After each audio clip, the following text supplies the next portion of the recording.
What? And this is important as well. Oh. What do you think is the best shape to eat? Ooh. I think it's got to be circle. Okay, thank God. I was gonna say spheres. Triangle is close though. Triangle's good, but here's the thing. Sometimes, and it depends on the food, Right. And squares have this problem too. I will say. I just want to put that out there. Oh, of course. Sometimes food is sharp, you know, and we Right. don't love that. You don't like a sharp food, so I don't. You hate square. No, well, so it's not that I hate square. Some foods have like rounded enough edges on the sides where like it's fine that it's generally in the shape of a square. A rounded square. I don't remember what I was eating the other day, but it was like very brittle and it like poked me in the top of my mouth and I was like, "Ow. This isn't enjoyable at all." Like I don't even. And it's not like And it was a triangle of some kind.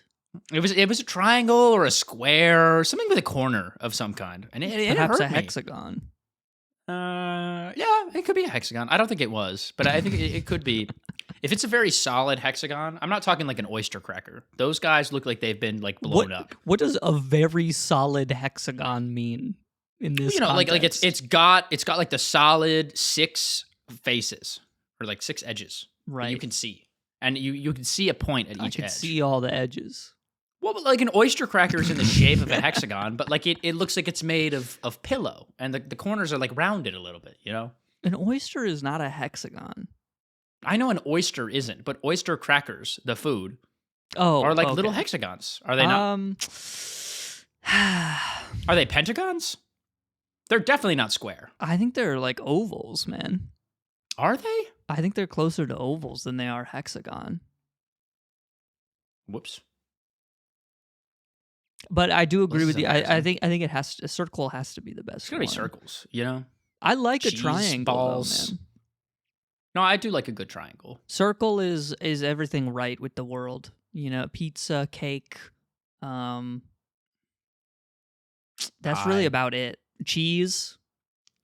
Cheese often Cheese comes is in a wheel. important. Yeah, it comes in circles. Well, and even like small circles, you know? Like I think like cheese balls, that's a classic.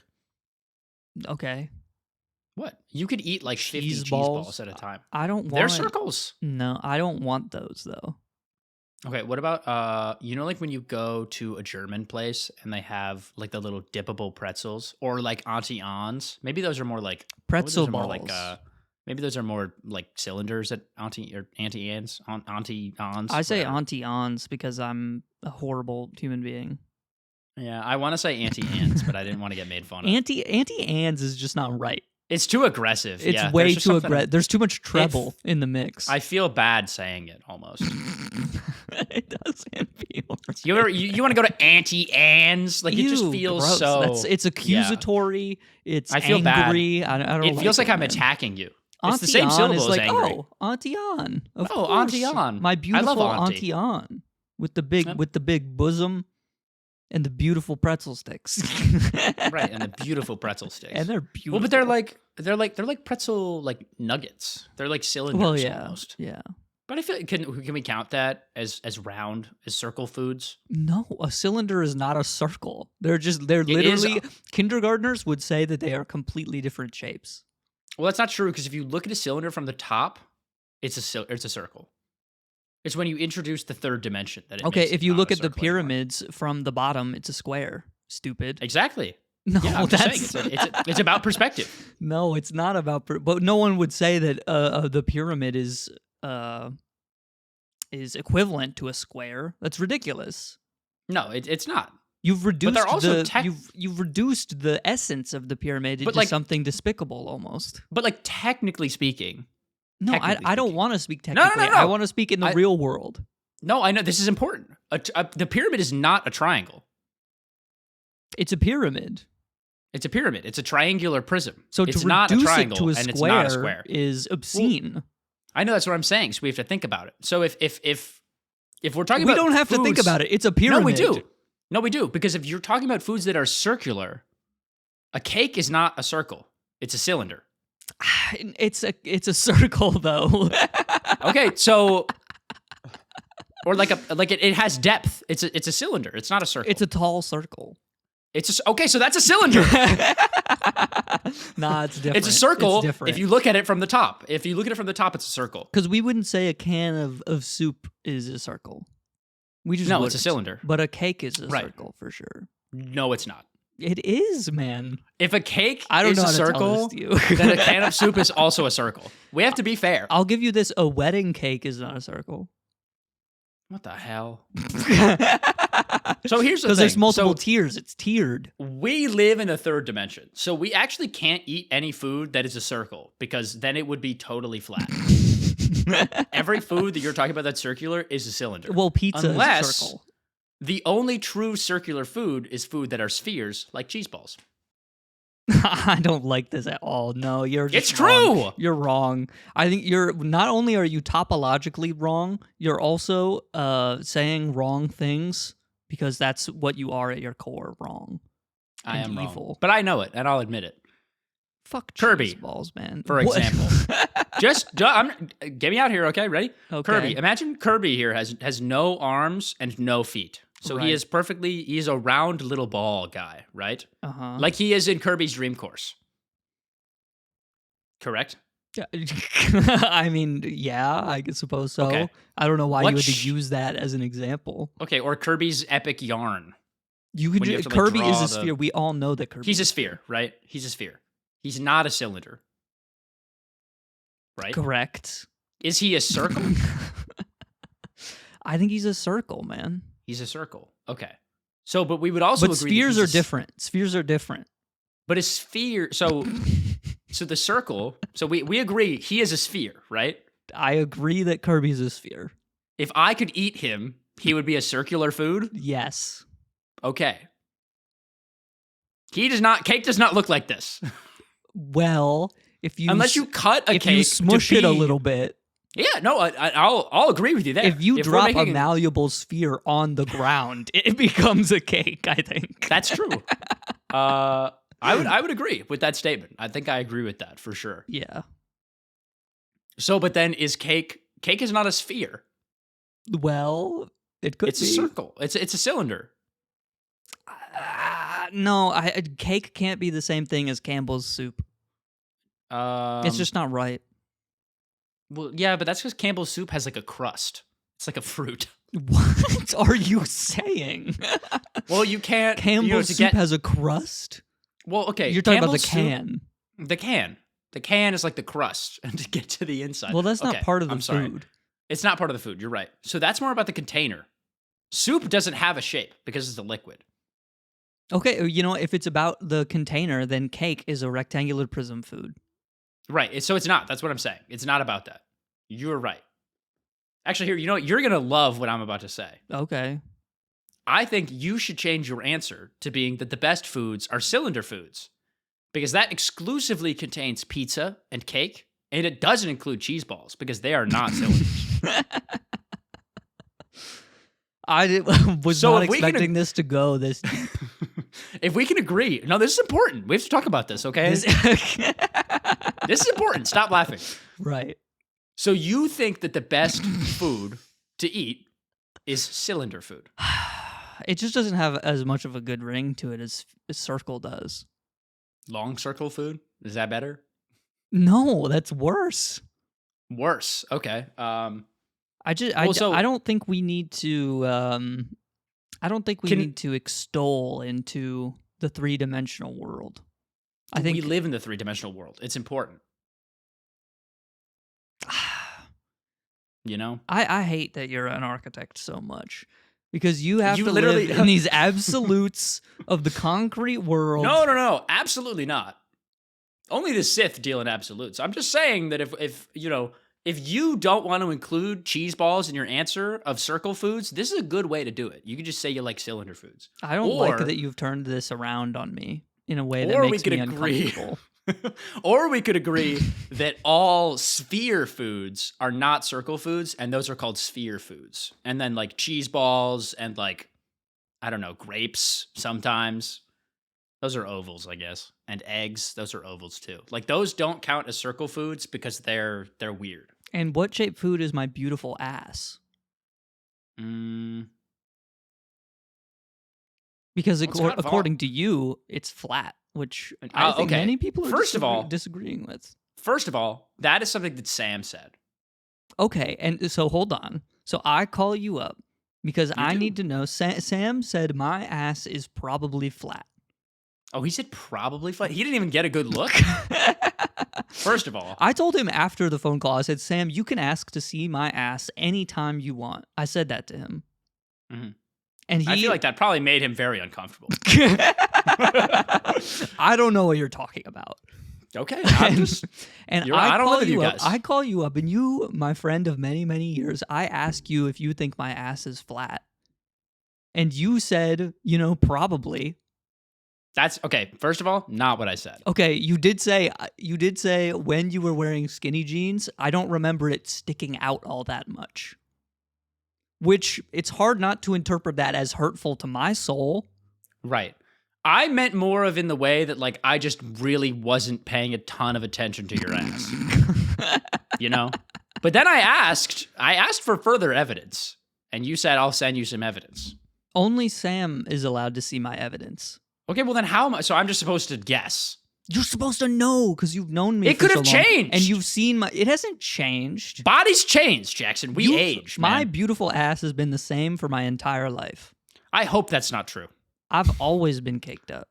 Well, that's what I'm saying. I hope for you that your cake has been growing. So I don't in my want my mind, cake to grow. Well, you just said you don't want it to be flat. Everyone's ass starts out flat. Well, it's not flat right now. It's at I don't know that stage. because I can't see it. Stand up right now. Absolutely not, man. I know, it's not fair. I got the big pants on anyway. It's not gonna... Right, and that's not flattering. We need the skinny jeans. We're not bringing skinny jeans back. That's number one. So that's number one rule. Not happening. It's number 1, 2, and 3, to be honest. Like if the world comes to an end, it will be at the hands of skinny jeans. I think I could believe that, yeah. They're just not flattering for anyone. No. Because if you have nice legs, they're not going to fit you, and that's just going to be bad. And if you have skinny-ass legs, you're just going to look like Chicken Joe. Yeah, I mean, they're like...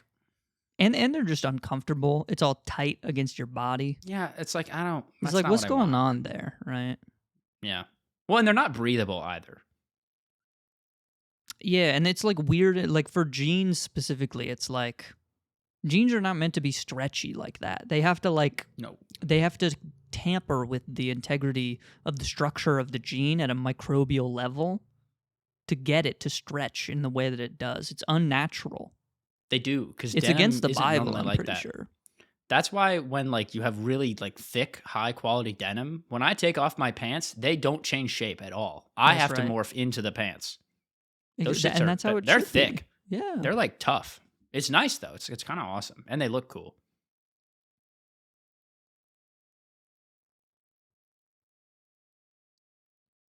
Okay, all right. I thought you were gonna say, "Hey everyone, welcome back to the Waste Management." Well, I was waiting for you to say something funny so we could. Okay. Well, so here's the thing though. That's how I normally do. Is you have to? I know we haven't done it yet. Well, I know, but I haven't said anything funny, but also we haven't gotten to the bottom. You need to say a thing would be funny if we didn't address any of the context surrounding it. I'm going to need more information on that ass.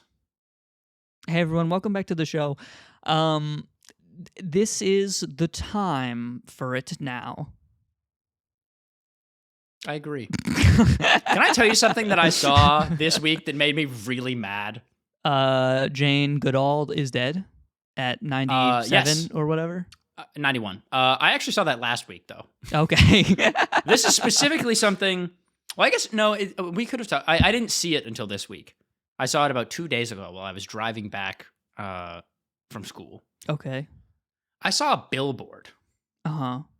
A billboard. That's right. Billboard. William Board, sitting right in front of me atop skyscraper.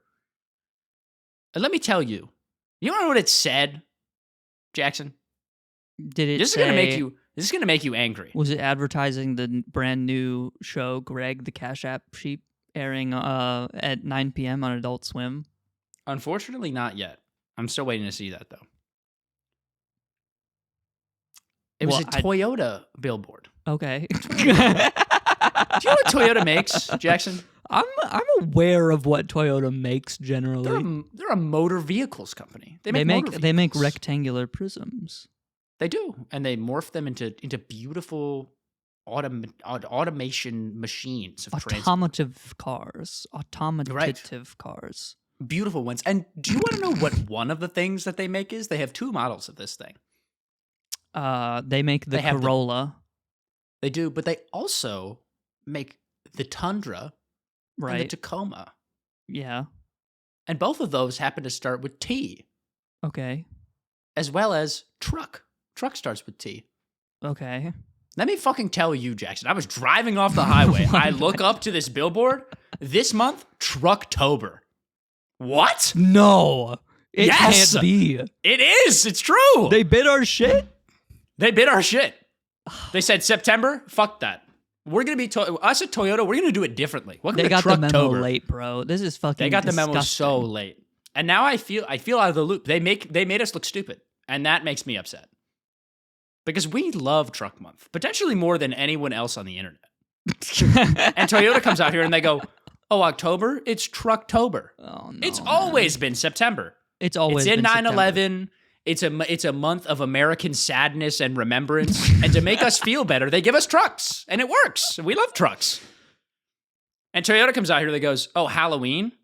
Who fucking cares about that shit? Welcome to Trucktober, baby. Yeah, honestly, they're stepping over Halloween. It's incredibly disrespectful. It's incredibly disrespectful. That's like the next great American holiday. We have... After 9/11. After 9/11. The great day of remembrance, which is why they give us trucks to make us feel better. They have to pacify us like babies. They do. And then Toyota comes out here. They're like, you know what? Fuck that shit. We've got Trucktober. No, that's disgusting, man. We hate America. We love 9/11. It was a great day. Which, we think it's probably a bad day because it could have been done a little bit better. Right. There were some things that maybe could have been improved. But generally, I think we see it as a very sad day. And so, the trucks make up for that. I love getting a little gift when I'm down, I also, I could think of another company that is not going to fuck with this at all, and it's Fortnite. Because they're doing Fortnitemares. Fortnitemares? Trucktober is probably going to get in the way of Fortnitemares. I mean, October is just too crowded. We can't do Trucktober. I mean, the name itself is disgusting. They're just losing that. They're losing so much of the market right there. Like, there's already not a lot to play with in October. It's such a busy time.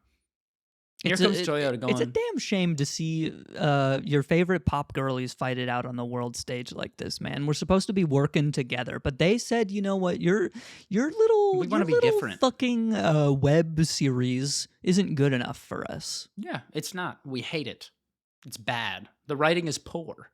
And I can't believe you're following them on Instagram, man. I'm. Can I be totally honest with you? I think I might unfollow them after this. That they would pull something like that. I dedicated my personal feed to seeing updates about Toyota's beautiful autonomous vehicles on my social media. And they've betrayed my trust, honestly. This is like when skydoesminecraft revealed that he beat his wife. Or I guess he didn't reveal it. Other people revealed it for him. Revealed it. At least Toyota is being honest about their mistake. Toyota does not have the balls to make a diss track on KSI after, though. So there's no redemption for them. Did skydoesminecraft make a diss track on KSI? We're not going to get into it. This is a decades-old long... This happened, though? This is like a thing. I'm pretty sure. That's crazy. Hey, guys, I beat my wife, but you want to know who's worse? British people. And you know what? He's kind of right with that. And he's not entirely wrong, which I as someone who's English, I can agree with that, actually. Yeah. Someone told me the other day that I look English, and I almost threw up in my mouth. And they're right. But, it is what it is. There's nothing I can do. I can't change my background, except on my desktop. And your cell phone. And my cell phone. And my iPad. But other than that, I'm limited. And maybe I could change my background on the infotainment of my brand new Toyota Tacoma that I guess I have to purchase a month late now. What the hell is up with that? I bet they don't even give you 0% APR for the first 60 months. They do. Okay. It's right on the billboard. It goes, Trucktober! And it's in fucking Spirit Halloween font, and it's got spider webs draped all over. And I was like, this marketing is... We've seen this before. Bullshit, man. This isn't supposed to be for trucks. Or That's for Halloween. No, it's supposed to be for Halloween. No, I'm saying the truck month isn't supposed to be. It's not related to Halloween, man. No, not at all. Trucks aren't scary. It's harmonious. They awesome. work together as a fall sort of, tag team. Yeah, it's like transitioning into like Halloween. That's like an October-long thing. That's what I'm saying. 9/11 is not enough of an awesome day to take up all of September.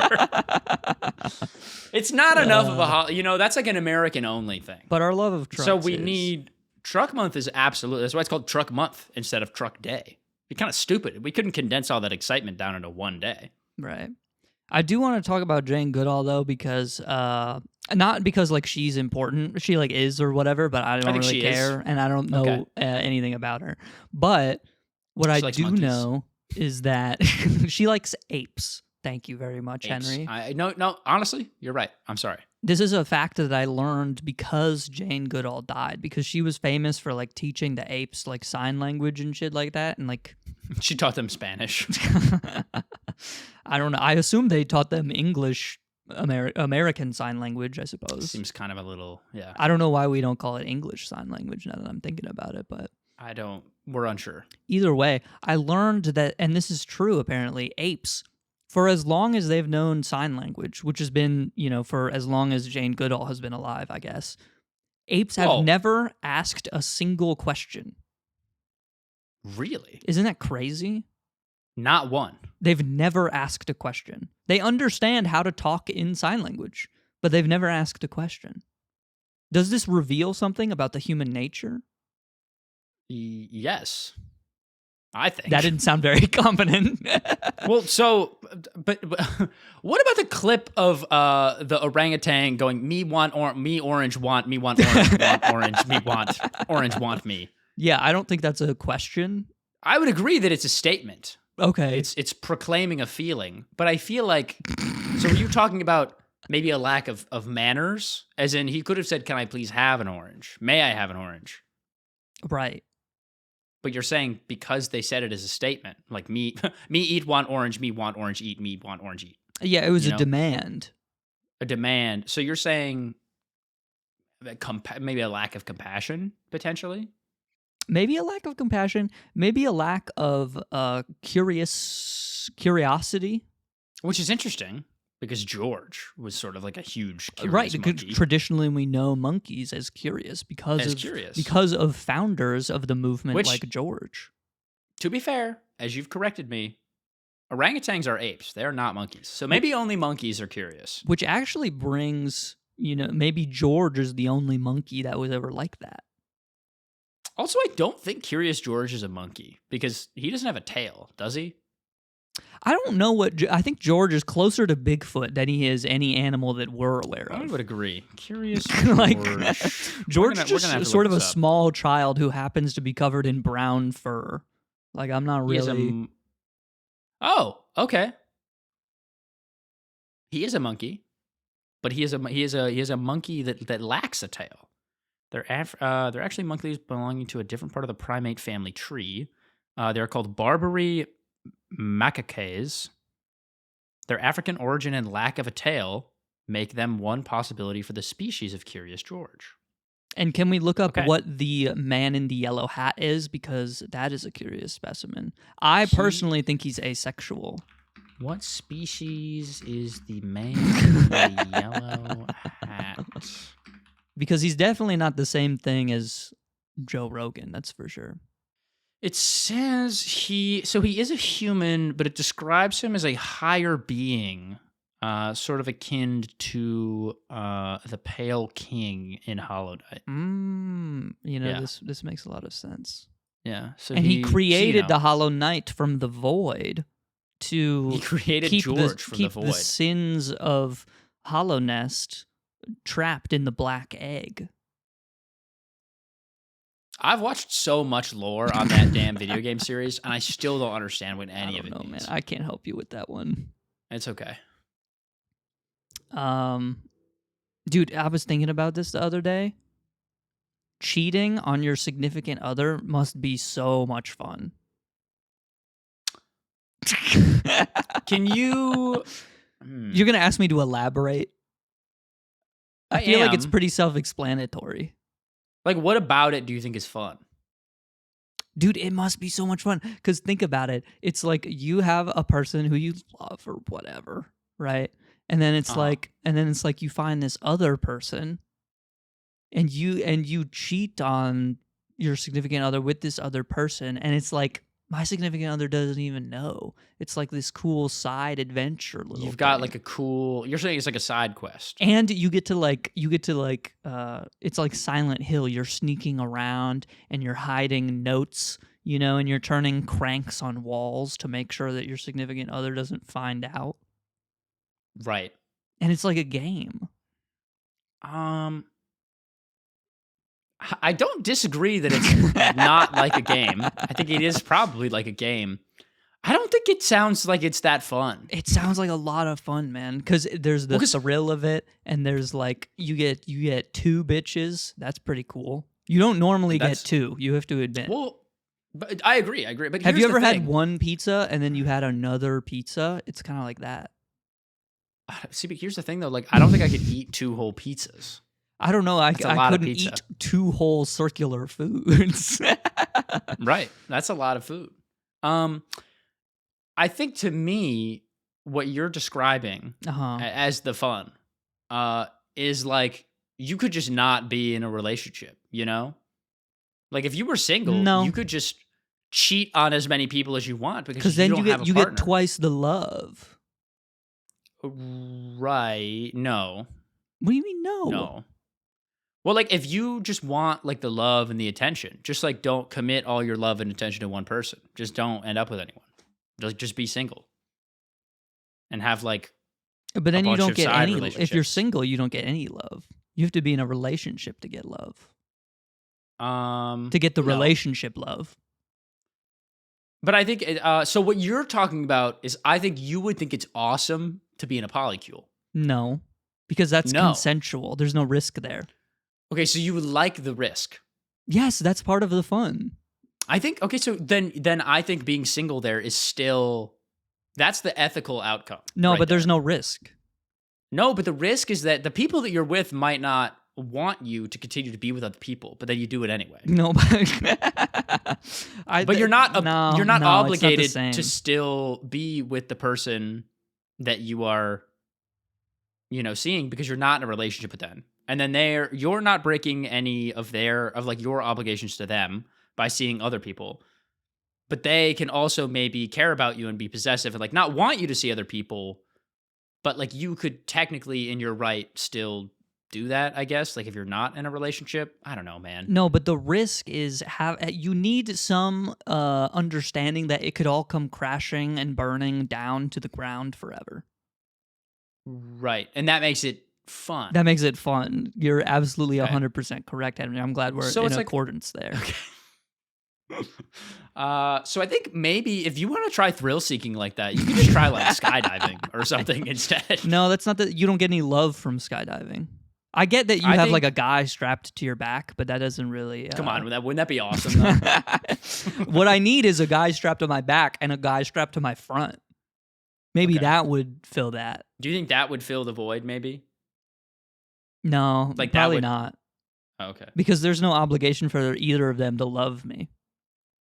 Okay, so do you just want to be loved by everyone? Yeah, that's kind of what I'm saying. You just like be friends with people and like then have a significant other. Yeah, but then there's like, no thrill. I need secrets to hide.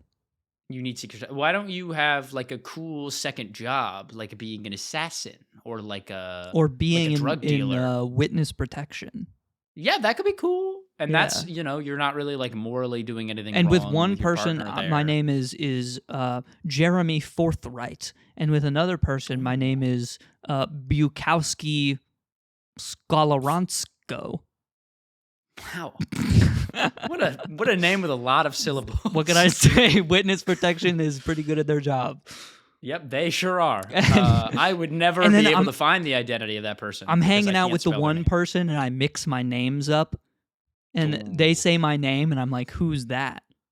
And they go, because I think I'm the other person in that moment because I'm like sort of delirious, and I've had a busy day, So at this point, you're like, you just have multiple personality disorder. But when you have that, no one loves you. It's not the same. I don't think that's true. You obviously haven't seen Moon Knight.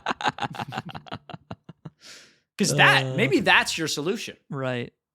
Maybe you're with someone and their boyfriend is Jeremy Forthright.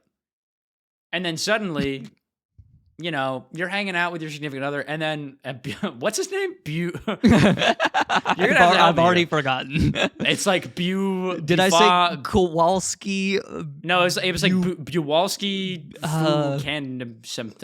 Yep, that's it. That's it. We'll call him Buwalski. Is that okay? Can we agree? I don't know. Okay, Bukalski? Man, was it Bukalski? I don't think it matters. Just say what you were going to say. So you're Jeremy right now, right? And you're with your lovely, beautiful husband, Jesse, which is a gender-neutral name.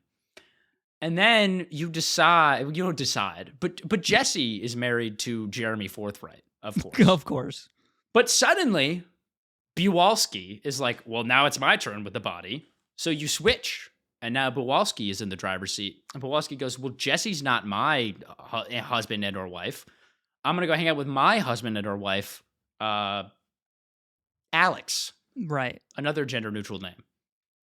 And then you, as the body, you get to be loved by more than one person. And, you just put multiple personalities into one brain. And there you go. Right. Is that how that... It's like... I don't understand multi-personality. Is it like... First off, I don't think it's a disorder. That's fucked up to say. I think we should call it multi-personality cool factor. Cool factor. Okay, because if you're two people, you have twice the cool. Well, what if one of them like really sucks? Does each personality get a different significant other? Is that legal in real life? I don't know. I feel like it's like kind of like what do conjoined twins do when they get married? Oh, there is I've watched you know what I mean? Like a video about this, or like an interview or something like that. Maybe it was like a 60 Minutes thing, and it was a slow news week. I think there's a pair of conjoined twins where the one twin is married. Right, it doesn't. And they like have sex and stuff, and they asked like the other twin about it, and she was like, "Yeah, I just pretend to like not." Fair enough. Which is like, okay, that's interesting. I read a book. I mean, I don't know how else you're supposed to. I don't know. Well, so maybe when I would hate Jeremy... to be a conjoined twin. That's for damn sure. Oh yeah, I hate working with others. Well, that's not totally true, but whatever. But so maybe when Jeremy, it's like the same thing. When Jeremy is, doing his thing with Jesse, Buwalski is sleeping. He's reading a book. Right. He's off doing his own thing. And then when Buwalski is going at it with Alex, then, Jeremy Forthright, author of the Constitution, I think, he's doing his own thing. Maybe he's writing another Constitution. And there you go. A constitution for who? Kosovo? I don't know. That just sounds I think they've already got one. Sounds like a very patriotic name. Okay. Jeremy Forthright.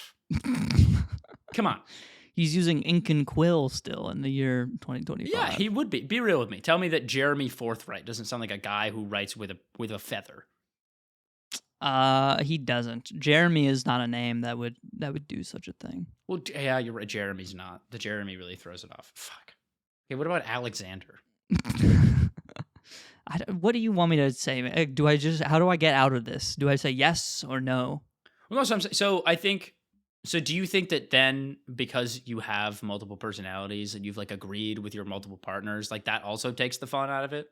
Yes, it's all consensual. That's lame. Okay. So what you're saying is taking advantage of other people's emotions. That's not... Now that playing with other people's feelings is what makes it fun. Kind of, yeah. Okay. Because then you're playing The Sims and you're trying to max your friendship meter. Or maybe it's Stardew Valley and you have to give the amethyst to Abigail and you have to give the opal to Haley and you have to give the gold bar to Mayor Lewis. You know what I'm saying? Okay. Obviously, you're trying to get in with the mayor. And that makes sense. There's a lot of gain to be had with the mayor. What the fuck is there to gain with Haley? Ethan's gonna watch this and he's gonna be like, he's gonna text me like 3 weeks from now and be like, shut the fuck up. I think I love you, Ethan. I think if you're gonna be in a situation where you have multiple significant others, then one of them has to be advantageous to your life somehow. Like you can have someone who you like actually love, would be. But then you should try and get in with your local mayor for sure, because that comes with a lot of perks. Okay. Everyone should be dating their local mayor. Everyone should at least give it a try. Okay, so do you think I should maybe try and form some sort of polycule between myself and Chloe and like Gavin Newsom? Yeah, I think that would be advantageous for you. I honestly, I do think it would provide you opportunities that you would not otherwise have access to. I would love to be great friends with Gavin Newsom. That's not true. I think I would actually. I don't think you and Gavin Newsom would. You don't think we'd get along? You don't think we would jive? Not that you can get along with anyone because you're like this weird. You're like those viruses that hitch on to people's immune systems and like feed on their nutrients and stuff like that. Like you can survive off of anyone. It doesn't matter if they're a boar or some kind of ogre or anything. It doesn't matter to you. No, that is true. As long as they're not like racist a lot. Yeah, it's like a pretty solid baseline. But racist people have poison in them, so you wouldn't be able to feed on them anyway, right? I hate ingesting poison. I personally, I don't like poison very much. Yeah, I'm just not into it. It's just not one of the things that I like. Some people, they love poison. I just don't. It's not, I don't drink, so. Not my cup of tea. Or poison. Yeah. Not my cup of poison. Yeah, that's not my cup of poison. That poison, I wouldn't drink it. Oh, it's formaldehyde. All right. Well, that's a little bit more of a better drink. I might enjoy some formaldehyde. You also got beef with glass blocks? I do have beef with glass blocks, yeah. Which is fucked up, man. Well, I just think they just do a lot. And it's not that I have beef with glass blocks. It's that I think sometimes they're just very powerful, and I think we need to respect that. It's like making your house out of entirely diamond blocks. You know what I mean? Like, it's just too much. That's going to be a bad house. It is. Like, you're taking away the value of a beautiful artifact by just like fucking putting it everywhere. But a well-used diamond block, maybe it elevates the space around it. Absolutely, yes. Without a doubt. That building that you sent me is fucking gorgeous. And it's a building made almost entirely out of glass blocks. Or that's certainly the gimmick of the build. It's a little bit excessive in some spots. I really like it in the walls. In the ceilings, it's too much. It's just too much. But when the glass block is in the Chinese restaurant, bro... Oh, that's electric. It's heavenly. That's the jade dragon bringing its blessing. Oh, could you imagine if they were green, too? Like, just a little bit. Not like a gross... Not like a gross, not like stained dark glass, but like no. When you look, it's like when you look at a bottle and you're sort of looking on the edge of the bottle, and you zoom in because all glass is technically green a little bit, kind of, and mirrors as well. Yeah, I think that would be beautiful. We should open a Chinese restaurant. I would love to open a Chinese restaurant. Actually. Relatively close to where you... Actually, I have no idea where you... I mean, you live in Columbus, but like I don't know how close you live to Zach and Sam and I's old place. There's a Chinese restaurant by the name of Chinese Restaurant. And you should go and check it out. Oh, that's right. We should I've go heard check good that things. out, man. I also just think it's really fucking funny to name your restaurant what it is. Or just like name your building what it is. I think you gotta do... It's a Chinese restaurant, but it's named Italian restaurant. It's named Pizza della Forno. No. What does de la Forno mean? I don't know. It just sounds vaguely Italian. Okay. I just made it up. Have you been to Italy? No. Okay. Yep. No. Okay. I haven't been out of the country since I was like 7 or something like that, or 6. You've been to what? Canada? Canada. Yeah. I went to Niagara Falls. Cultural hub. That's pretty cool. Not really. It's just kind of a lot of water, which you can get in a lot of places. You can. Most of the world's indeed is actually water. That's true, but that percentage is lessening every year. I suppose so, but the world is still overwhelmingly like 75% water. Yeah. There's more water than mountain. There's way more water than mountain. There's so much more water than mountain. So much more. Yeah. So it's really, you see a big water, and like, as a kid, you're like, oh, that's cool. That's big water. It's like, yeah, big water. But you know what else is big water? The fucking Indian Ocean, bro. I think that is what I would think if I saw the Indian Ocean. It's not the same as seeing a puddle. And I've never seen the Indian Ocean. Don't get me wrong. Me either. Maybe we should go. It could be cool. I would love to go to India. You want to go to the Indian Ocean? We should go to India and then go to the Indian Ocean. Yes. I don't really want to go to India, man. I can't lie. I think I would hate it. And it has nothing. Why do you think you would hate India? I'm going to elaborate immediately so that I don't sound awful and evil. No one thinks it's because you hate the Indian people. No one got that. I think there's a lot of people who might. I think there's a lot of people who might assume that. Okay. I would love to go to India. I think Indian food is like some of my favorite cuisine of all time. There's just too many fucking people, man. I hate living in Los Angeles. Well, we could go to the Indian countryside. There's no way it's not still like packed. I mean, I get more so than Ashtabula, I suppose, if that's your comparison point. But I love that about Ashtabula. No one loves Ashtabula, first off. Well, the only people who love Ashtabula is the truck drivers who stop there to stop at the Waffle House. Well, so that's what I'm saying. The beauty is not in Ashtabula. It's more. It's in the Waffle House. You're exactly right. Well, but India doesn't have a single Waffle House, I'm pretty sure. And that's why I wouldn't. There's no way they have none. India? Maybe you think India has a single Waffle House? No shot. I would put $1 million on that India does not have a Waffle House. I hate to tell you this. India does not have a Waffle House. There's no way. There's zero chance, man. I'm on the wafflehouse.in website right now. I need a terrorist organization to go blow up those Waffle Houses so I don't lose $1 million. Okay.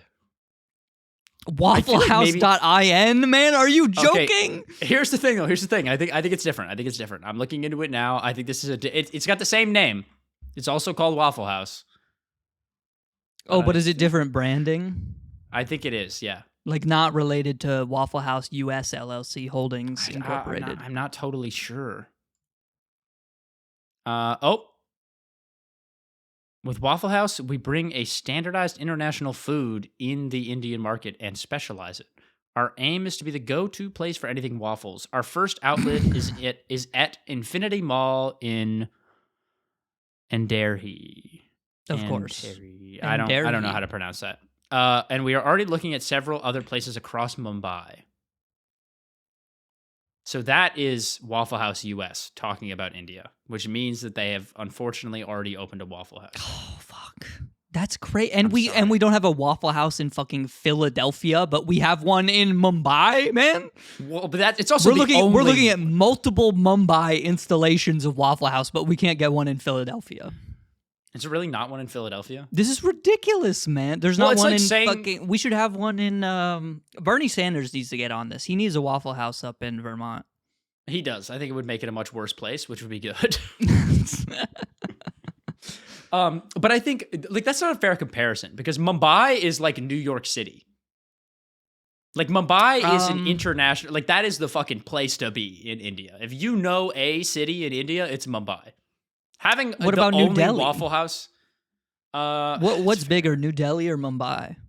I have no idea. Jamie, can we get a quick population check on that? Mumbai population. Because New Delhi is sort of the new money, new kid on the block. You know what I'm saying?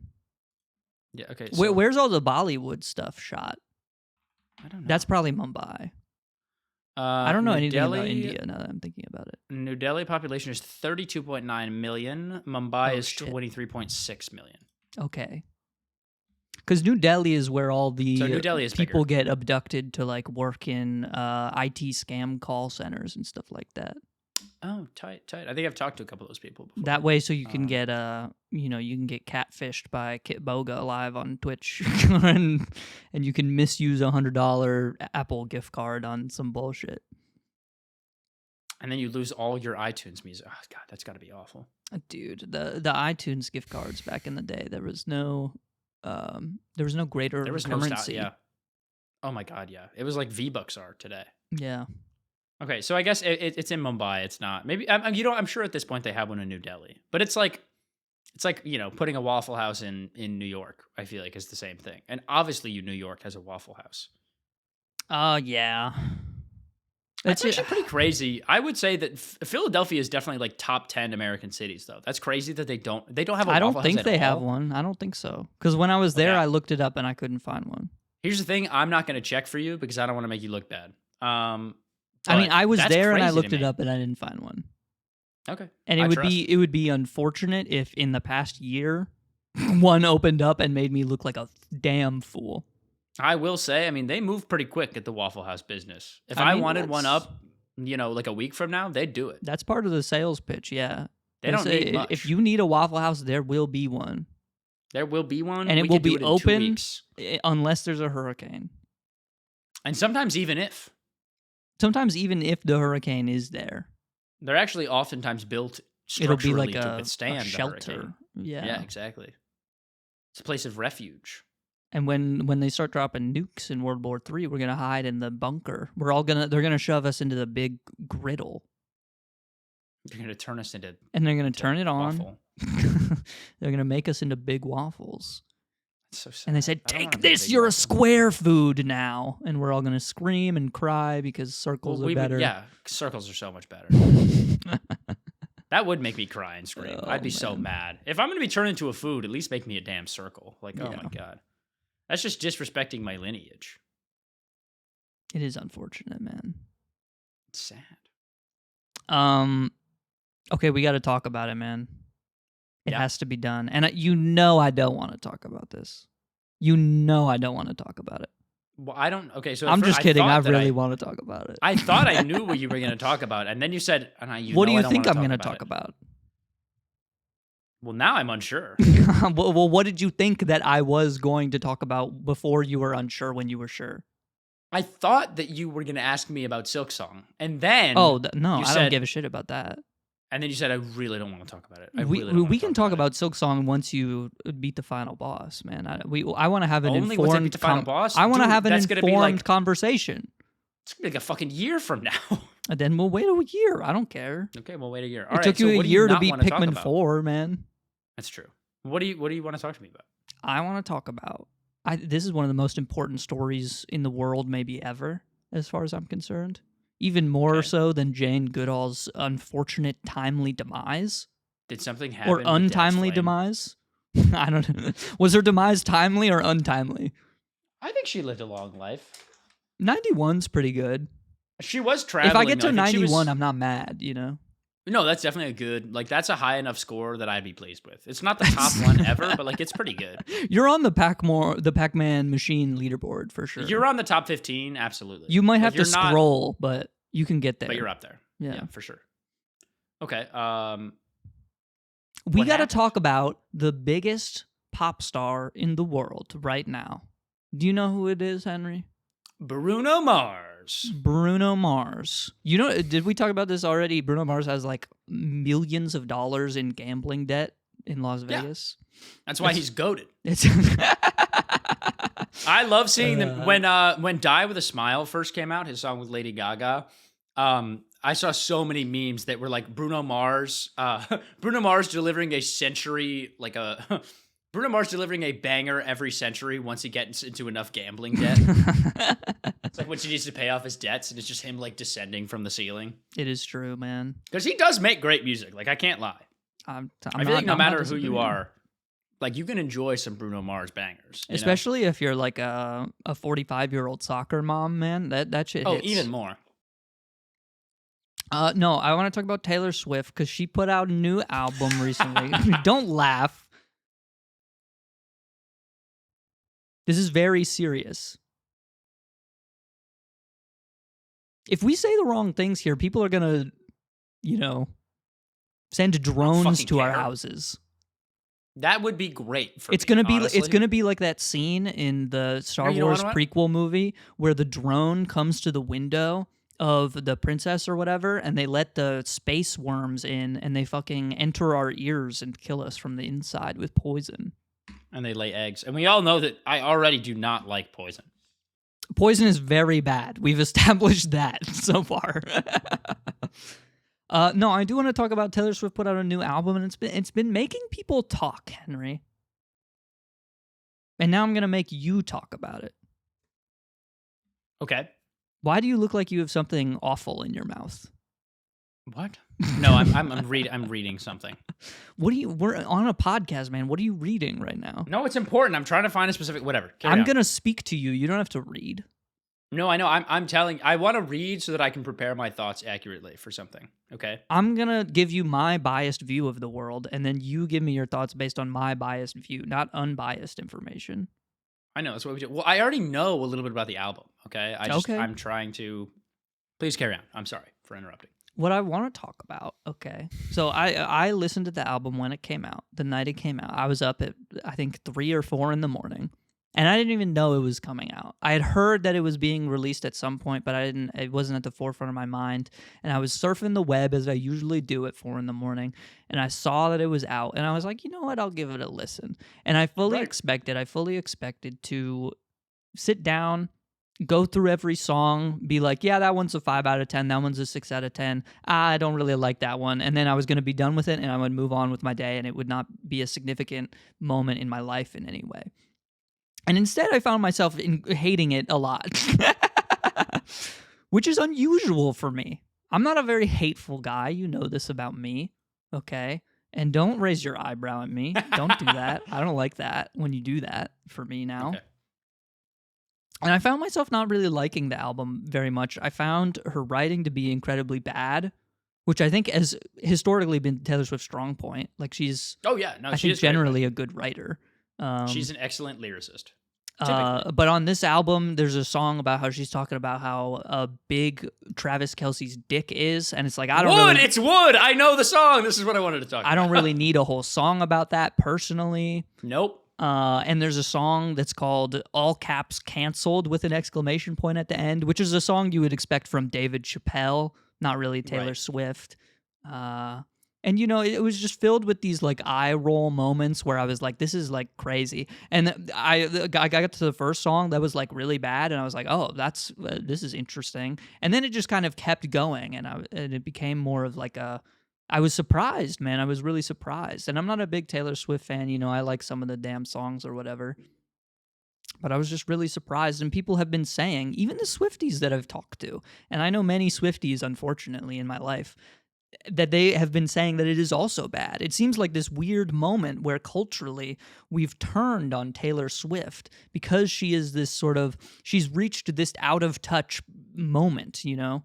Like we're in this moment in the music industry where I think as an artist, you have to sort of do everything yourself. Like you have to market and distribute and promote. And, you know, you're doing all of the work yourself. You have to be your own label, essentially. And we live in this moment where the artist is you're supposed to make music that relates and connects to your audience. And we have the, you know, Spotify, like, Wrapped, where you get, like, the secret message from the artist that you most listened to that year, you know, or whatever. Like, you're supposed to get close to the audience. And in this moment where we're influenced to be closer to these people that we don't know, Taylor Swift has for some reason drifted farther away compared to all of her contemporaries. And it's this interesting moment where people are saying, you know, has Taylor fell off? Yeah, duh. And she has $1 billion. Multiple. Two of them even. Two, at least two. At least two. I think it might even be 2.6. That's wow. a lot. According to celebrity net worth calculator .biz. .net. Oh, it's a credible source. .net. Of course. Well, .biz is a credible, you know. Well, it's sort of like .insurance. But it's just a moment. Well, I thought it would be a moment of sort of reset for Taylor Swift because a lot of my favorite artists sort of take, Taylor Swift has this big, ginormous tour in the Eras tour. I mean, literally, like the highest grossing musical tour ever. And it has like goddamn a million stops on the goddamn tour. And it lasted for what felt like 3 years almost in my mind. But it was probably like a year and a half or something. An incredibly huge tour. Jesus Christ. Do you hear that motorcycle in the background? Nope. Okay, maybe the mic didn't pick that up. I don't know. That was really loud. But you have this big tour. Discord's just great. And I think back to like one of my favorite bands, Radiohead, who had this ginormous tour in the OK Computer tour in like 1997, 1998 sort of era. They were touring for like almost 2 years straight, and it kind of drives them all to insanity. And what they end up doing is saying, fuck everything we do, and they sort of like redefine their sound, and they take one of the biggest sort of left turns stylistically in music history that I can think of. So I thought that this new album, The Life of a Showgirl, would be a sort of left turn moment for Taylor Swift saying, you know what, I've worked in this way with these certain people for the past couple of years. Now it's time to recenter, work with different people, do something new. And instead what we get is like some of the most disgusting writing I've ever seen. Well, I think in a way, I think she does do something new for her specifically. Like I think like she is. When I think of Taylor Swift, I think, and especially like a lot of her fans, I think a lot of Taylor Swift's messaging, especially I think she's an independent woman. She writes a lot of breakup music. She writes a lot about relationships. She writes a lot about how difficult it can be, like dating, and like the losses that can sort of happen with that. And now she's writing music about like getting married to Travis Kelce and just loving up on his knob. Right. And that is traditionally like, that's not a very like, I feel like a lot of her music centers around like empowering women and talking about like, how difficult it is to like be a woman in the industry. And like, that is how a lot of her messaging has always been. And now she's like, I want to settle down and have 3 kids with you. I love your penis. Yeah. Like, it's kind of weird that there's a whole song about that last part. Like, it's a very trad wife coded That's album what I'm saying. For some reason. Like, there's a song where I forget the exact lyric, but she says something about how she wants to make the whole block look like you in reference to Travis Kelce, which is just a weird way to phrase things. I just want you, and we can have a couple kids. Got the whole block looking like you. We tell the world to leave us the fuck alone, and they do. Wow. And now you got me dreaming about a driveway with a basketball hoop. Boss up, settle down. I got a wish list. I just want you. Yeah, I haven't heard the song, so I don't know like what it's about. But like, I feel like in the past, Taylor Swift has been very much like, "Hey, I've been out here. Like, I've been dating people. It's really tough. Like, but also on top of my romantic life, like I have this huge career, and I'm a musician, and I'm very independent." And now she's like, I would like to settle down with man, and man fuck me, and we have kids, and have house with 2.5 kids, and white picket fence and dog. And I am happy now. And it's just like very like it just very much feels like her entire music career just like whoop. It is a very strange moment. It is sort of a I don't want to say it's a Kanye West moment, but Kanye is sort of known for these insane switch ups for seemingly no reason. Right. Well, I mean, we know the reason that apparently it's all about. This is why I don't want to compare to Kanye, because he's his own, beast. Study. He's his own. You can make many documentaries about him. I've got you here. I've got the line that I think does it. Please give me a line that does it now. Redwood tree, it ain't hard to see. His love was the key that opened my thighs. And see, I don't enjoy that. I actually read it, and I hated reading it, and I hated hearing it, and I hated. That is the only song from the album that I've heard, and I listened to it, and even as a man, it made me quite uncomfortable. Actually, like I don't. What? Like, why? What I'm less interested in here is like not that the music is bad. That's not particular. There's millions of bad songs uploaded to SoundCloud every day. You know what I mean? Right. But I more so come at it from the perspective of like we are living in a very interesting time for music, specifically in the pop genre, because we're living in like we have all of these sort of revolutionary pop stars that are changing the game in major ways. You know, I think when Billie Eilish came back on the scene, you know, in like 2017, 2018, she changed up a lot of shit, not only vocally but like production wise, working with Phineas, doing on her debut album. It's these like weird sort of dark, like it's the bad guy song. It's I'm the bad guy, and it's all this like interesting vocal stuff. You know what I mean? Like it's just it really changed the game, regardless of if you think it's fun or interesting or not. Right, and it's different, and even, that's important. Even looking like recently, you know, Brat, I think by Charli XCX, Banger is like I think that's going to go down as one of the most important albums in this decade, but also like in the 2000s period, maybe, I don't know. Yeah. And then, you know, similar with Chappell Roan, someone who's taking like I think a swagger and a bravado that Taylor Swift is sort of known for, and like doing something fun with it, creating these like cool moments of relatability, but also like that sort of sexy you know, pop like appeal, like empowering, like pop appeal. Yeah, 100%. And I think as Taylor Swift, someone who has been historically sort of tapped in and tuned into these greater movements. I mean, she's had the foresight to work with some incredible people who have done some incredible work with her. Someone who is as tapped in as Taylor Swift, you would expect so much more from. But instead, and this is my problem with Drake as well, is that like you're such a big artist, but you're unable, and you have all the musical connections in the world. You could work with literally anyone you want ever and make your song sound like anything.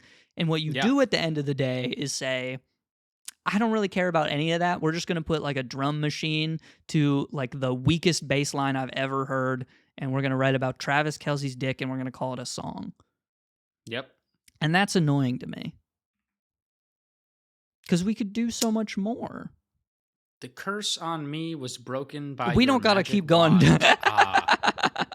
It's just like you know, there's just not. There's a lot there, but in the same way, so little. And we also got to talk about there's a song on there that is a diss towards Charli XCX. Really? Which I am very much at odds with. Yeah, what the heck? Because I love Charli XCX. This would be the song Actually Romantic. But the song is essentially about... Actually, let's flash back. Let's go back to Brat, because this is sort of where this all stems from. On Brat, Charli has a song called Sympathy is a Knife, and I'm going to get a little Swiftie lore on you here, but I don't really care, because this is fucking my show. You stupid, dumb bitch. I look you in the eyes now, you dumb bitch. Okay. On Brat, Charli has a song called Sympathy is a Knife, where she sort of...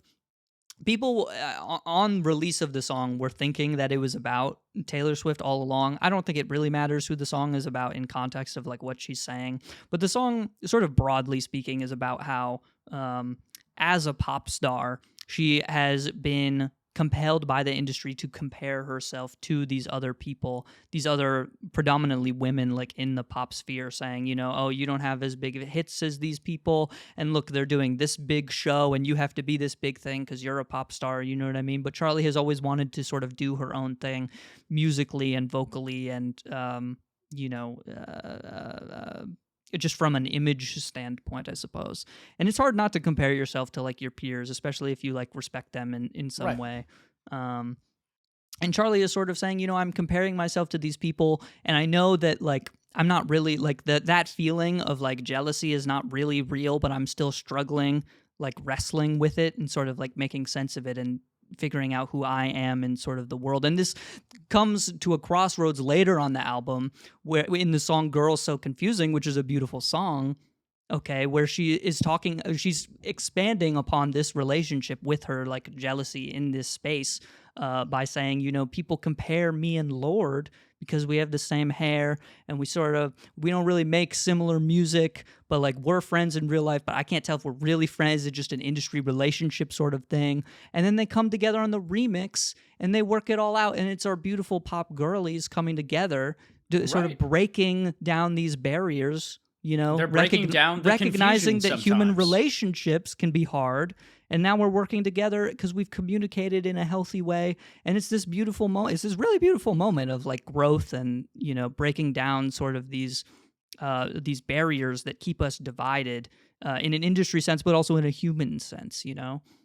And Taylor Swift takes all of that, and she says, I'm going to make a song about how you think about me all the time, and I low-key think that's funny, but I also low-key don't even like care type shit. Which is disgusting because you've broken down the whole meaning of Brat as an album, essentially. Right. Of like being honest and being open with these feelings that presumably a lot of people struggle with, including you.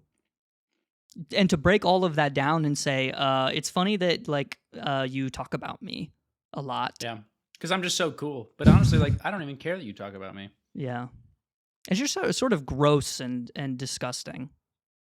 I mean, I think honestly, it's like very respectable and almost, and I don't mean to say beautiful, like it's actually so beautiful, but like the fact that you were able to take, and I mean in context of Brat, and then when Charli and Lord work it out on the remix, famous bar right there.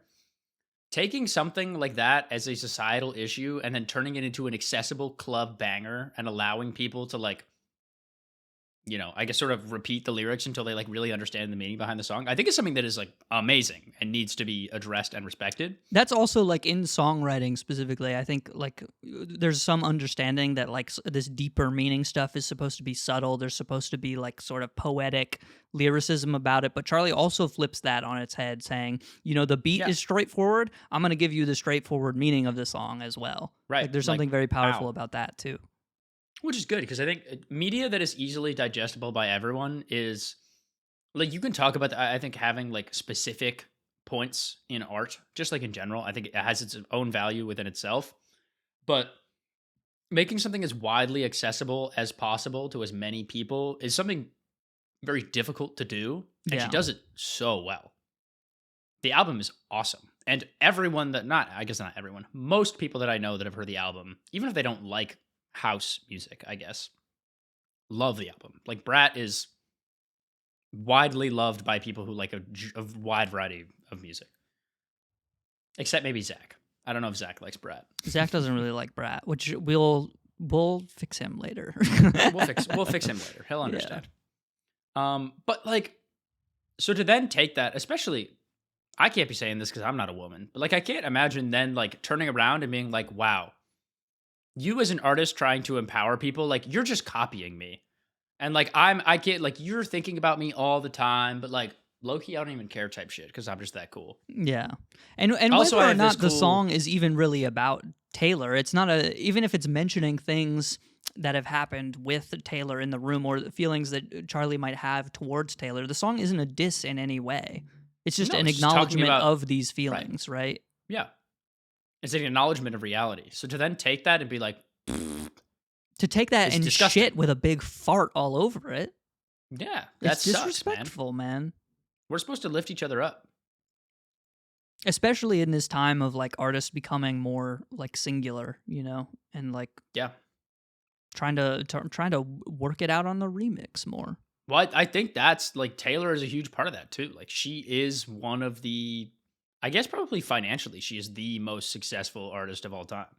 Yeah, for sure. I mean, maybe Michael Jackson. I don't fucking know. But... That's what I was thinking, but like, I feel like there's no way. I don't know. It doesn't really matter to me either way, but like saying like, and she used to, I feel like, even if it was through the context of like breakup songs or like romantic music, like she was still instilling the feeling of like independence and power and like you matter into people. Yeah. Especially young women, which I think is something that, is not said to young women pretty much ever. Yeah, for sure. At least not in like popular media.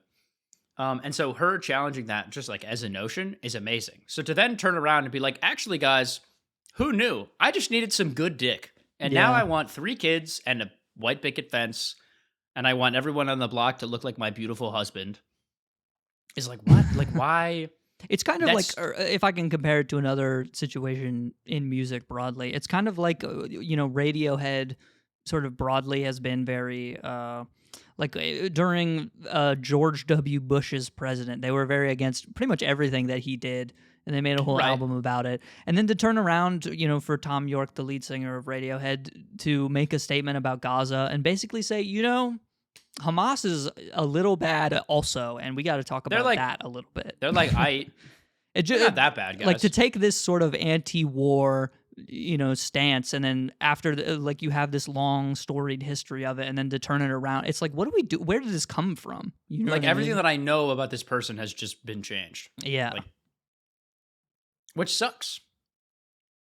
Or not that everything has changed, but for some reason in this one instance,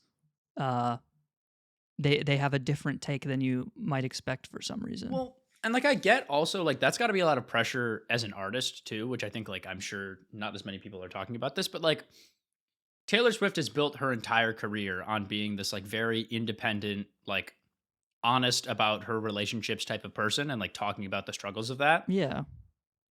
So now that she is actually allegedly in a very happy and hopefully healthy relationship that she loves, I'm sure it's probably difficult to sort of create music about that feeling, because sort of she has built up her entire audience and brand image on romance and breakup music, and it not necessarily working out, and that being a very empowering thing, and still having self-love and self-worth despite that. And so I get that finally finding someone that you really love and that seems to care about you and that you really care about, that is a very difficult switch up to express. But at least from what I have seen, it's just, and maybe it's just that the writing is bad and she's not describing it well enough. It doesn't feel That's definitely part of it. It's definitely part of it. It doesn't feel like the end to a success story, which is I've been going through all this trial and all these relationships and talking about how difficult that can be. And I'm going through this journey that is my life. And now I've gotten to the end. And this is, this is what I was looking for all along, blah, blah, blah, blah. It doesn't really feel like that. It kind of feels more it feels more like a switch up than it is the conclusion to, and obviously, she's going to keep making music, I would assume. She could retire at any point and she would be fine. But I assume she's probably going to keep making music. Yeah. I would get bored. But it doesn't feel like the conclusion to a love story, or the music just doesn't have the same expressive, genuine, almost vulnerable feeling that I feel a lot of her other music has. I also don't think it has to be about that, right? She could make music about anything. She could. Well, but I think that would also potentially be perceived not as well, because I guess it depends. Beyonce made a country album and people loved it. I think it's great, yeah. You know what I mean? So it can be successfully done, but I think especially specifically for Taylor Swift, she has built her audience on being this sort of empowering figure for women. And it does feel very unempowering. I think that's why people are mad, because it feels like a betrayal in that way, yeah. Well, and that's what I mean. So the album doesn't feel hey, I still feel like an independent woman who is very much myself. I've just now found someone to support me, because there are songs like Wood, which is just hey, this guy's got a great dick and I love it. And it's you could talk about your love and how, your partner makes you feel supported, and this is what you were looking for, and they do a good job of lifting you up, and how a relationship can be complementary to your self-image and making you a better person. But instead, it kind of just comes across as guys, actually everything that I was already talking about, that actually just doesn't count. All those relationships were just failed, and I just needed that good wood. I just needed that good wood. That's all I needed. And that's very much what the album, at least from the outside perspective, seems like. And I also think another reason people are mad is the album is called Life of a Showgirl, and you would expect her to unpack that. We all just watched her ginormous tour. I'm sure the Swifties collectively just spent $1 billion engaging in the tour in some fashion. Probably more than that. So it's you would expect there to be sort of emotions and dealings surrounding that she would want to get across and talk about, and none of that is unpacked in really any way except for the last song where Sabrina Carpenter shows up for 30 seconds and she goes, yeah, performing is hard sometimes. And it's just like, this isn't really the depth that we were, you know, like, I think Taylor Swift is known for sort of this like emotional depth and like being empowering in that way. All the things that you were saying, I'll echo here as well. So it's like, let's talk about this aspect of it instead. But instead, the album, The Life of a Showgirl, is more about how Taylor Swift loved Travis Kelce dick so much. And she's canceled on the internet. And it's and then she turns it around. Man? Yeah, she like starts having the victim complex of being like, oh, well, now I'm happy and everyone hates that I'm happy. And it's like, no one hates that you're in a happy relationship. It's just that like you have abandoned like everything that you are known for. I hate this. And instead of being like these celebrities, they interpret this like newfound critique of what they were doing as it's just the haters always doing what the haters always been done. The haters are just always going to hate, man. Taylor Swift, the haters back then were just people who hated women and their opinion wasn't worth paying attention to anyway. But now the haters are your own fans, which is an interesting spot to be in. So for you to treat them the same way is disrespectful, especially in an age where, again, like there's this relationship of like we're incentivized to be closer to our fans in this in this kind of internet way, right? Yeah, it just, I don't know. I mean, again, I don't even really like Taylor. Like, I mean, I like Taylor Swift's music, but like I'm not a Swiftie. Like, I'm not like, man, I love, like Taylor Swift is great and I relate to her. Like, I think I would probably relate to her way more if I was a young woman. I think, you know, I mean, being in relationships for whatever you identify as is totally different. But like Taylor Swift built her whole image on that and being like, you know, like you don't need to be traditional, like blah, blah, blah, blah. And instead of this album being like hey, I finally found, you know, like a relationship that works for me. And like, here's what, like the rest of my music and my eras is like, this is what didn't work for me. And I'm on this journey. And this is finally what did work for me. But it's not, this is what works for me and this is why. It can't just be that the dick is that good, right? Like, that's just a very unsatisfying ending. You wouldn't think so, man. Like, it just feels very absent from everything else she's ever done. And you know, I don't even really like her music. I forget if it was a YouTube comment or I read it on Rate Your Music review or anything. I forget where I saw it. But I saw a comment that I thought made a good point, and so I'll regurgitate it without crediting them here. And it's that if you listen to the album, if you listen to this album without knowing who Taylor Swift is, and just with the understanding that this is the 12th studio album by the biggest pop star in the world, does the album sound like that? You know what I mean? And the answer is just like, no. I think we've gotten to a crazy point where like, I think you can put like The Weeknd, you can make the same statement with him. Like, I think he has the most streams of any artist in the world. And like, if you played any The Weeknd song and you were like, this is the most streamed song ever, does it sound like that? And the answer is like mostly no. Granted, I think The Weeknd is like given more, we should give a little bit more credence to him. But anyway. I do think his music sounds like the most streamed song in the world. I mean, it does because we know that, you know. Well, but I'm also saying like I think the reason that he is so successful is because his music is like widely. It's accessible. Like it's not very. It's accessible, challenging in any way. Well, but that's why it makes sense that it's the most streamed song. But then you would also expect him to maybe have, because of his reach, you would maybe expect him to have a lot of other like side projects where he does some more experimental stuff with some different artists. Or not even that, but you would expect it to be like bigger in some way. Is more what I'm getting at. Like, yes, his music, I think his newer music doesn't particularly reach for much. Yes. Sorry, I guess not that it has to be like this grand thing, but yeah. Well, but that's what, like, if you are successful on that scale, like, I feel like you would expect people to sort of like take a little bit of like an individuality to it and be like, well, this is the message that I would like to give. So I'm going to use my influence to try and like grab people who can help me to convey this message. But like all of his music just kind of feels like it's good and it's super catchy, but like it doesn't do a ton. Yeah. I feel like, you know? I agree, man. I don't know. This is all to say, also, I think it's weird that Taylor Swift used AI in that one promotional video she did because she's the person who like wants to own her work and stuff like that, and then she used AI, and that's weird. But because AI is just stealing of the work anyway. Yeah, that's really all I wanted to say about that. Right?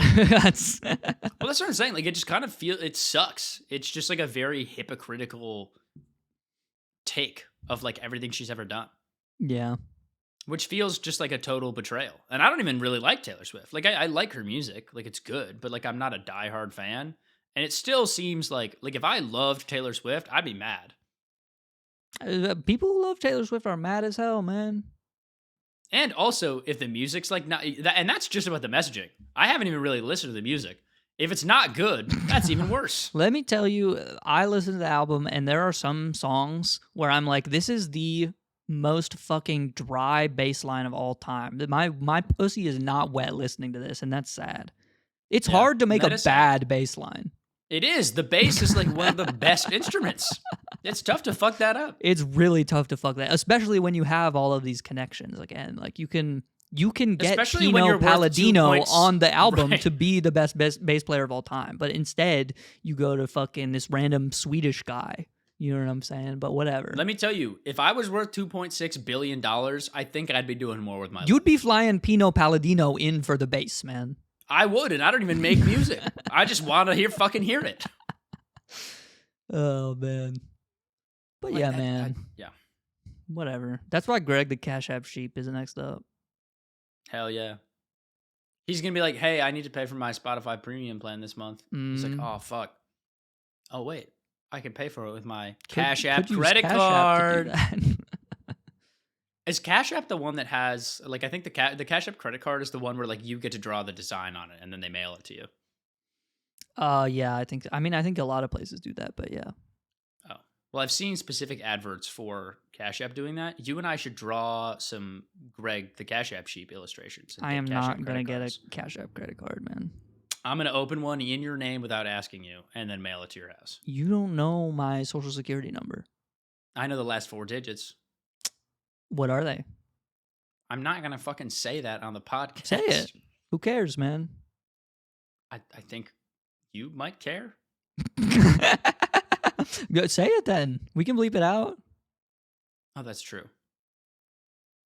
All right. 4. No, you're already wrong. All right, well, 1 in 9 chance. 0? No. 1. No. We can't keep going because then we're actually going to reveal something. I know. Well, that's what I'm saying. I mean, you obviously knew that I didn't know it, but can you imagine if I got the first one right? It would have been crazy. This is just like my favorite bit of all time, which is whenever I have new people play Mario Party with me, I was reminded of this bit because now I'm in a new place and I'm meeting new people. Do you know the, what the fuck is it called? You know the game in Mario Party Jamboree where you have the key and you have to like just pick one of the doors to see what it unlocks? Yeah.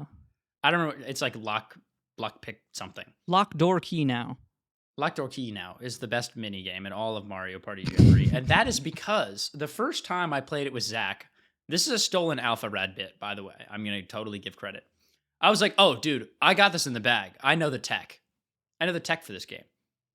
So I walk up, I pick up a key, I walk up to the door, it unlocks, and I walk right through. And Zach goes there, he goes, dude, that's so unfair. What do you mean? It's just random what key unlocks what door. There's no way to know.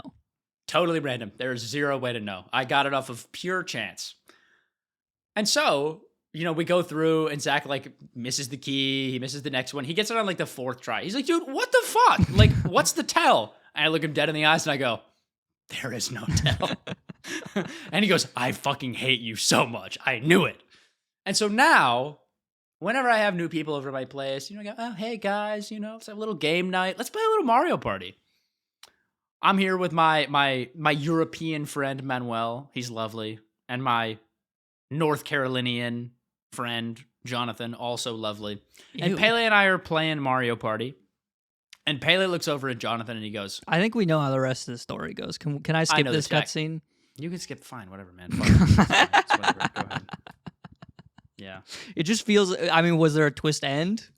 No, it's fine. It's whatever. I mean, was Doesn't matter. there? I don't. We both missed it.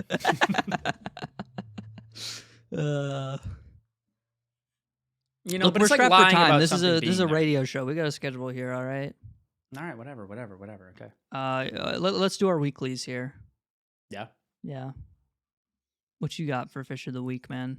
The fish of the week is the tripod fish. The tripod Would you like- fish. It comes you with like a to ring hear- light. Would you like to hear how it's pronounced? I just did, I think. Well, so that's its regular name. Oh, it has a Spanish name. It's got a Spanish name.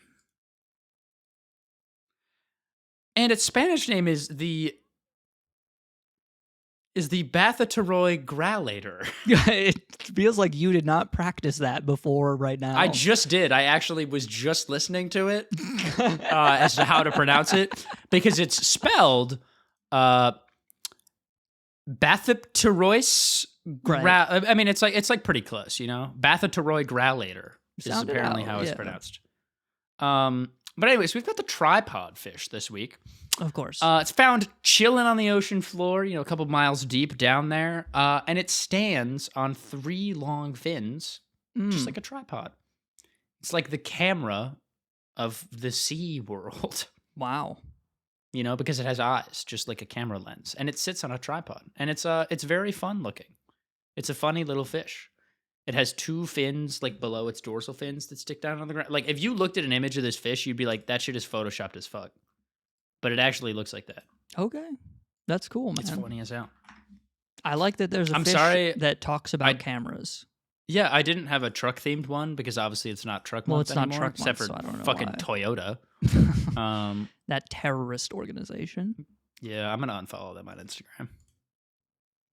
But yeah, anyway, the About fish of the time. week is the tripod fish. Wow. I'm going to talk to all my friends about that. Oh, sorry. Actually, I forgot to include something really funny about the tripod fish. Uh-huh. So you know how I was just like, yeah, it's got eyes, just like camera lenses. Yeah.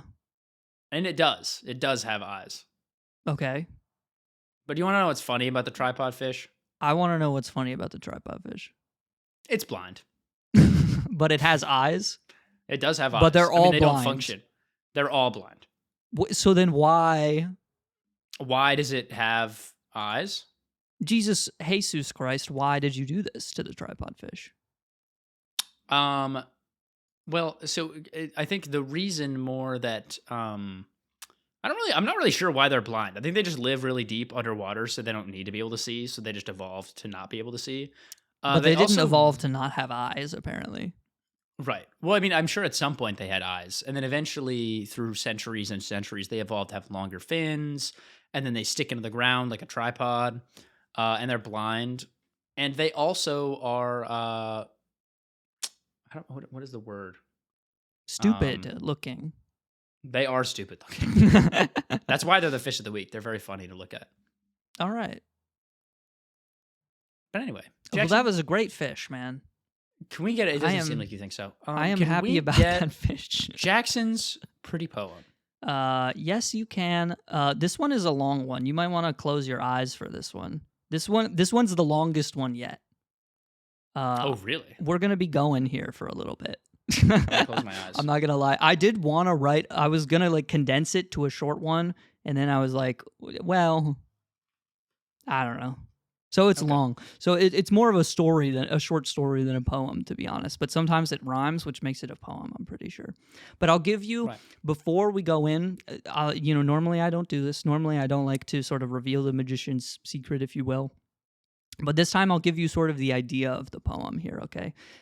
Because I don't know how well it comes across in the poem itself. But the idea of the poem here is that there's a guy on a boat, and he's sort of leaving his home, and he's on the deck of the boat, and he's smoking a cigarette. And this poem is the conversation he has with the cigarette. Okay, as he's leaving his home on a boat. On a boat, yes. Okay. And the poem is called One Cigarette. I honestly got to take a sip of water because this one's long. Hold on. I also think it's sort of sad that the poem is only called One Cigarette, because typically if you're going to smoke one, you might as well have 10. Yeah, close your eyes and enjoy this one, especially if you're listening to this while driving. This is one cigarette. Stillness still shivers. Hollow poles grasp at my mittens. Fur-lined boots from a friend. Cracks in the leather stretch the little dry left. 2 layers of cotton and twill drag circles on my chest. 3 pockets of nothing hold the past's best. The cage shudders. Demanding a 4-word, we look back. Back at our home, back at the cage, back at my mittens. Like a bag of pretzels or Swedish fish, it was a wise man's bliss. You breach the bag, its contents horrified and still. Hollow poles hold hollow flags. Those boots are thankful. Thankful for the wet and the dry, thankful for the fur and the cracks, thankful for the rope and the slack. But stillness still shivers. No longer looking, now we're staring. Staring through sand and grass. The ghosts of trees' children wave at the mast like the lighthouse's flash. You look out but not away, as the turning of the wheel matches movement with a greener place. Green like your coat, green like the wind, green like the sky. To pilot the wings you wish you could fly. But stillness still shivers, as gray matter crashes through columns of salt and what few distant dust remains. You finally look away, now clenching the pole back, embracing its polymer with precaution. Once you were the watcher, and now it is you who turns the faucet by the handle carved from God's chisel. Chisel the stone from earth, chisel the wings from birth, chisel your green coat and your boots and your mittens from the walls that kept you warm and safe and still, because stillness still shivers. Tear the paper on the wall and scribble something inside. It could be your name or your address.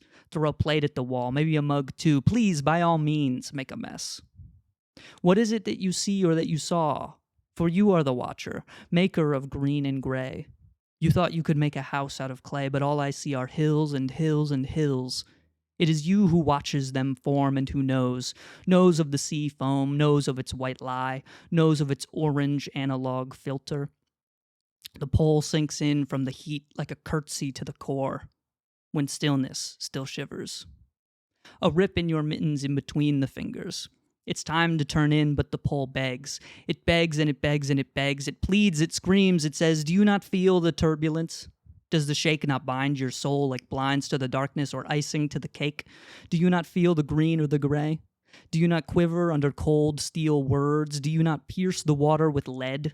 Do you not hold the foam to your lips and ask for a kiss as it traces lines on your back? Do you not hold the curve? Do you not influence the rudder in its rudeness? You are not the watcher.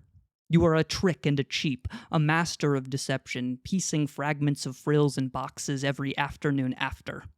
You see not the grass that is green or the smoke that is gray. You see red and brown. Blood underneath your nails and mud between your fingers. You are stuck on an overhang, spinning in place, your stamina macerated by deceit and masqueraded as hope reflected by a shield of mirrors from the sands of somewhere. You could have been statues, you could have been books, you could have been a drum for peace. And yet stillness still shivers, you reply. I was close. I was close as any two things could be. Like the hair to my face, like a tire to the road. Like a pin to a sash, like a branch to its flower, like an animal to its cage, and for what? I had sauntered along the path of least resistance for a wisdom-toothed time and had not but parted the view from my window. I made the tea and the tools to take them far, but they had not the coat. Stuck in the wash and buried under layers of sediment, you could never understand the mittens nor the boots. I felt the tremblings, as did you. I felt them every day, even through the boots and through my shield. I felt the green and the gray. I felt all that I needed to feel. If I find what I lack is the red and brown, then I will take it with me too. I felt the foam. God, yes, I have felt the foam, and I have felt the steel words. I have felt the bones and their marrow, the blinds and the shutter, the books and the statues, the drum and the siren that calls, and I would burn it. That's right, I would burn it. I will take it with me and burn it. I'm not joking. I will burn it. I really will burn it, because you were right about one thing. I am not the watcher. I am a liar and thief, a beggar and chooser, a captain and chief of my only desire, who let it slip away under the cruel sheets of paper that leave cuts on my feet. I walked for miles, I really did, and I think I would do it again if it meant I could be on this boat again. I leave only now because I know I don't need to come back to return. I have all now. I have the land and the sea and all the distance in between. I have the stand and the plea and every dollar spent in spree. I am made of the grass and the meadow, the gray and the green. I cry for you in the echoes, unwilling but able. I cry for the signs and the geckos, unrelenting yet stable. I cry for pain and for truth, a stain on my youth. I cry for claims and the proof, barred from entering a truce. I cry because I can, because there's nothing I can do, because there's nothing left of you. Yes, stillness still shivers, but you don't have to. The end. Thanks. I suppose so. Well, I understand why you wanted to get on with the poem, I guess. Anyway, that was my pre-poem. That was beautiful. About a cigarette or something. I don't really know. Yeah. Like there might have been a little bit more to it than just being about a cigarette, but yeah.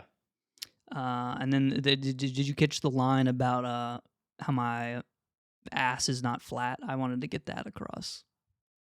I'm gonna be honest. I don't know that I. That was in there. If you were really part. paying attention, you might have to go back and listen to it again. But that was in there for sure. Listen to it again. I describe in great detail about how big my ass is. So are you the one talking to the cigarette? I don't really know. Okay. I think probably a little bit, yeah. But I've also never smoked a cigarette in my life, and I never would, because that shit is gross. Yeah, you probably shouldn't try it. But boats are cool, so. Boats are tight as hell. Yeah, I love a good boat. You could, like, smoke a bong instead. And that's also gross. You could... If we're just being, like, it's, like, why does it have to bubble? Do we have to bubble it? Oh, you do? Have you never used a bong before? No, of course not. Have you met me? Okay, well, what's like a cool thing that you could smoke? You could smoke an op.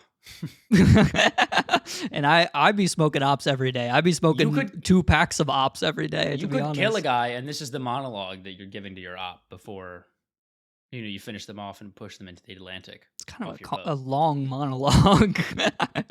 Oh, are you kidding me? There have been way longer villain monologues than that. I would just say something like, I have the high ground, and then I, push them into the volcano or whatever. Yeah. And that would go pretty hard. What did we learn today, man? We learned that apes don't know what a question is because they've never asked what a question is. We learned that Curious Georgie is a monkey. He's just a monkey with no tail. Taylor Swift doesn't care about you, and she never has. No, she definitely doesn't. But she wants you to buy her deluxe album that comes out next month. Yep, it has all the same music, but acoustic. For an album that is already primarily acoustic. Yeah. And we also learned about glass blocks. We did learn about glass blocks. I just think they're very powerful. You got to use them sparingly. You use just like a cigarette, maybe. Right. Maybe you just have one. And maybe you're smoking on the ops. Pow, pow. All right, see ya. And you smoke it on the ops. And I'm smoking. Can I stop now? Yeah, you can stop. I don't know.